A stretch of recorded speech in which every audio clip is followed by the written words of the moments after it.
Връщам се към госпожа Фидосова. Госпожо Фидосова, това не е изхвърление на темата, тъй като в крайна сметка говорим за едно оръжие, което се нарича акта, което може да се здобие българските власти. Вие днес заявихте, че се гордеете за специализирания съд. Аз разбрах преди час на път насам, че първото дело на този специализиран съд, който кой колко надежди е хранен, че наистина ще се бори с организираната престъпност е спорно, но все пак го има. Първото му дело е да осъди млад български гражданин, момче, на 8 месеца затвор за притежание на една цигара марихуана.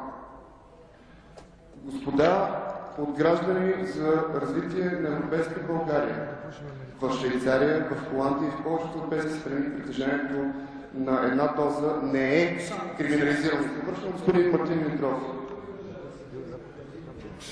Швеция.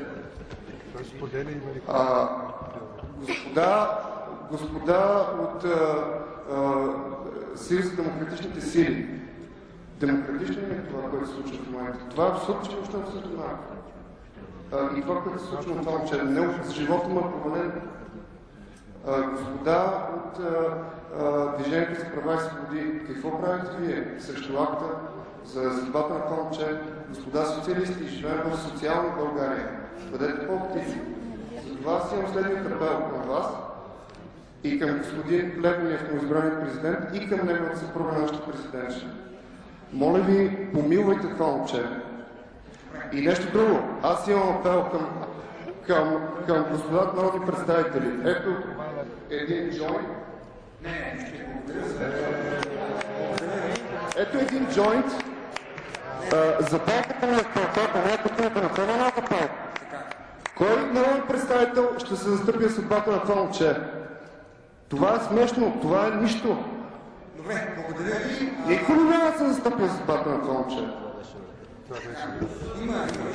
Какво значи съд, господине? Специализирания съд. Аз апелирам към господин Плевнев, да помила това момче. Как се казвате, господине? Как се казвате? Как се казвате? Как се казвате? Как се казвате? Питате, вие сте народни представител.